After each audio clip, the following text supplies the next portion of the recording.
Islamic revolutionary guard corps অর্থাৎ IRGC এর একজন উপদেষ্টা বলেছেন, ইরানের এখনও 2 বছর ধরে প্রতিদিন ইসরায়েলে ক্ষেপণাস্ত্র হামলা চালানোর মতো পর্যাপ্ত সামরিক সক্ষমতা রয়েছে।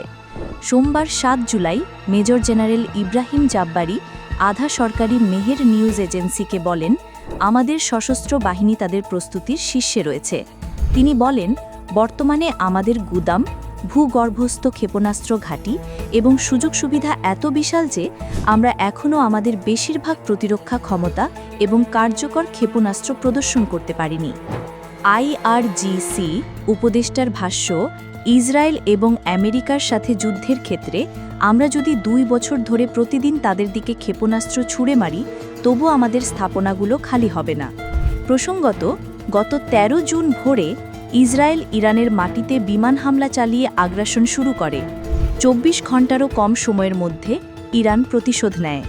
এরপর 9 দিন ধরে ইসরায়েলি হামলার জবাবে পাল্টা হামলা চালিয়ে যায় ইরান।